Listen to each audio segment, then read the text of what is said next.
Friends welcome to another video of stock market. आज हम discuss करने वाले हैं एयू स्मॉल फाइनेंस बैंक के बारे में। इसने अपने रिजल्ट को डिक्लेयर किया है, कैसे रहा रिजल्ट उसको एनालाइज करेंगे। सबसे पहले हम जान लेते हैं कुछ बेसिक चीज़ है। प्रेजेंट प्राइस 660 है, 52x high 712, 52x low 539, average brokerage target 725, market capitalisation 44,000 crore, price to earning जो है वो 30 के आसपास है, जो कि जस्टिफाइड है। अगर हम इस पर्टिकुलर कंपनी के रिजल्ट को एनालाइज करें तो आप देख सकते हो इन द मार्च क्वार्टर जो रेवेन्यू है वो कंपेयरिंग टू प्रीवियस क्वार्टर थोड़े इंप्रूव हुए 2275 करोड़, बट जो एक्सपेंसेस है वो भी 1016 करोड़ है, जिस कारण जो फाइनेंसिंग प्रॉफिट है वो 197 करोड़ है। फाइनेंसिंग मार्जिन जो है वो 9% है कंपेयरिंग टू 11%, यानी सिंगल डिजिट नंबर कंपनी ने शो किया इन द मार्जिन डिपार्टमेंट। अगर हम अदर इनकम की फिगर को देखें तो 333 करोड़ है, जो कि कंपेयरिंग टू लास्ट 2 क्वार्टर वहाँ से ज़्यादा है, जिस कारण जो प्रॉफिट बिफोर टैक्स है वो 530 करोड़ है वर्सेस 523 करोड़। हालांकि जो नेट प्रॉफिट है वो 425 करोड़ है वर्सेस 393 करोड़। सो इसे हम फ्लैट कहेंगे, क्योंकि अगर हम 333 करोड़ के अदर इनकम के फिगर को देखें उसको प्रीवियस क्वार्टर के अदर इनकम के साथ एडजस्ट करें, सो जो प्रॉफिट है वो comparing to last quarter similar है। ऐसा नहीं कि रिजल्ट खराब है, बट उतना ज़्यादा इंप्रूवमेंट भी नहीं है। बट अगर हम किसी पर्टिकुलर बैंक के रिजल्ट को देख रहे हैं तो सबसे इंपॉर्टेंट फैक्टर होता है नेट एनपीए, ग्रॉस एनपीए। सो यहाँ पे आप देख सकते हो जो ग्रॉस एनपीए 1.81% से 1.66% है, नेट एनपीए 0.51% से घट के 0.42% है। इसका मतलब यही होता है कि नेक्स्ट क्वार्टर का जो रिजल्ट आएगा वहाँ पे प्रोविजनिंग जो है बैंक की तरफ से वो कम होगा। प्रोविजनिंग कम होता है तो उसका सीधा इंपैक्ट नेट प्रॉफिट के ऊपर पड़ता है। सो इन सारी चीज़ों को आपको ध्यान पे रखना होगा when you are analysing a result of a particular bank.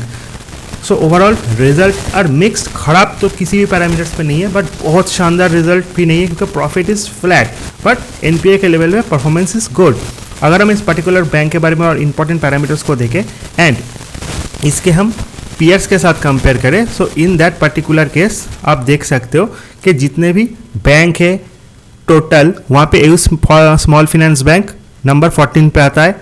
Market capitalisation भी इसका अच्छा खासा है 44,000 crore, and most important thing is that it's a consistent performer. हमेशा से इस पर्टिकुलर बैंक ने अपने स्टॉक होल्डर को निराश नहीं किया। Result is good, and recently तो स्टॉक में हमने बहुत अच्छा जंप भी देखा था with in a last 1 month due to a very good news. Now अगर हम इस पर्टिकुलर बैंक के टेक्निकल्स को एनालाइज करें, क्योंकि शॉर्ट टर्म में टेक्निकल्स आर वेरी इंपॉर्टेंट, जहाँ पे सबसे इंपॉर्टेंट पैरामीटर होता है RSI and NFI, relative strength index and money flow index, जो शॉर्ट टर्म में स्टॉक के मूवमेंट को बताता है। 70 के ऊपर स्टॉक ओवरबॉट होता है, 30 के नीचे ओवरसोल्ड। RSI में इसका स्कोर है 62, MFI में 73। सो MFI में थोड़ा ओवरबॉट है, बट RSI में अभी तक ओवरबॉट नहीं है। एंड जिस तरह का रिजल्ट आई थिंक थोड़ा प्रॉफिट बुकिंग स्टॉक में आएगा, थोड़ा नीचे जा सकता है। अगर ये ऊपर की तरफ का मूवमेंट दे तो, अगर बहुत नीचे खुलता है सो डोंट डू एनीथिंग, क्योंकि 600 is a very good landmark जहाँ पे आपको स्टॉक को लेना है एंड स्टॉक को एक्यूमुलेट करने के बाद आपको अच्छा खासा रिटर्न भी मिलेगा। अगर आप इस स्टॉक के 100 day, 200 day, 50 day and 20 day simple and exponential moving average को देखा तो exponential moving average is always very important, जहाँ पे 20 डे एक्सपोनेंशियल मूविंग एवरेज 631 है, 50 डे 618, 100 डे 620 एंड 200 डे भी 620। सो 600 से लेकर 620 इज अ लैंडमार्क। 620 बहुत ही इंपॉर्टेंट जोन है, वहाँ पे सारे simple and explanation moving average है, सो वहाँ पे आपको मस्ट बाई लेना है। बट किसी कारण अगर उससे नीचे जाता है ड्यू टू एनी न्यूज़, क्योंकि वी नो के यूएस में बैंक को लेकर बहुत ज़्यादा प्रॉब्लम हो रहा है, एंड अगर वहाँ पे बैंकिंग स्टॉक गिरते हैं तो उसका सीधा इम्पैक्ट हमारे इंडियन बैंक के ऊपर आएगा। एंड ऑलरेडी सारे जो PSU बैंक से बहुत बढ़ चुका है, अगर वो गिरते हैं तो इनका इम्पैक्ट प्राइवेट बैंक में आएगा, एंड मिड कैप बैंक सबसे ज़्यादा गिरेंगे। So in that case I am not saying that कि 10% गिर जाएगा, बट गिर भी सकता है। So that will be the golden opportunity to accumulate from the range of 600 and 620। तो वहाँ पे आपको लेना है, don't do anything at that moment, क्योंकि आज ये स्टॉक थोड़ा गिर सकता है, 640 के करीब भी आ सकता है, उसके नीचे भी जा सकता है।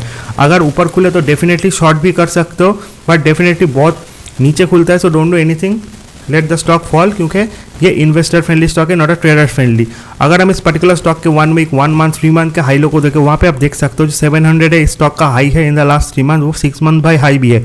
अगर आप लो को देखोगे सो 1 वीक लो तो 656 है, बट 1 मंथ एंड 3 मंथ लो 550 है। सो डेफिनेटली स्टॉक अपने लास्ट 1 महीने से लेकर 3 महीने में बहुत ऊपर नीचे आ चुका है। 550 to 700 is a big gap, क्योंकि अगर इसको परसेंटेज में कैलकुलेट करें तो ऑलमोस्ट 26 to 27% का मूवमेंट स्टॉक ने दिया है। So definitely 600 is a very good landmark, and 550 तो बहुत ज़बरदस्त सपोर्ट है स्टॉक के लिए। So definitely from the range of 550 to 620 is a buying zone, but I am not saying that उतना नीचे स्टॉक आएगा. सो डेफिनेटली आपको एक्यूमुलेट करना है from the range of 600 and 620, क्योंकि 620 गिरने के बाद ये 600 तक आएगा. That is the good opportunity two by. Otherwise 620 के जोन पे भी आप थोड़ा स्टॉक को एक्यूमुलेट कर सकते हो, क्योंकि कितना गिरेगा ये कह पाना बहुत मुश्किल है. सो आपको इसको सपोर्ट के करीब ही थोड़ा थोड़ा करके एक्यूमुलेट करना है.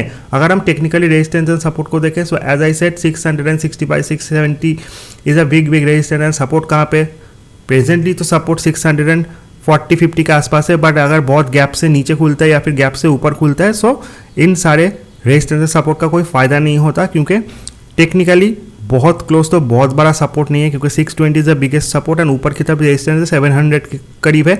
बट जिस तरह का परफॉर्मेंस है, I am not saying that ये 700 की तरफ जाएगा, क्योंकि रिजल्ट्स आर मिक्स्ड.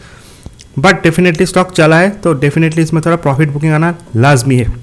अगर हम सबसे लास्ट में शेयर होल्डिंग पैटर्न को देखें, सो स्टॉक का जो शेयर होल्डिंग पैटर्न है, वहाँ पे जो प्रोमोटर्स है उनके पास 25% है, एफआई के पास 40% के करीब स्टेक है, डीआई के पास 20% है, पब्लिक होल्डिंग 14%. सो मिले जुले से स्टेक है, बट एफआई का स्टेक ज़्यादा होने के कारण वोलेटिलिटी भी स्टॉक में ज़्यादा है. जिस तरह का परफॉर्मेंस है, स्टॉक बहुत ऊपर तो नहीं जाएगा, बट नीचे आ सकता है. ऐसा नहीं कि 10% नीचे गिर जाए, बट डेफिनेटली अगर ये नीचे गिरता है तो 620 के करीब आपको बाइंग अपॉर्चुनिटी में. आई एम नॉट सेइंग दैट ये अपॉर्चुनिटी आपको आज ही मिलता है, बट डेफिनेटली अगर कभी भी मिले, वहाँ से आपको स्टॉक को लेने के बारे में सोचना है.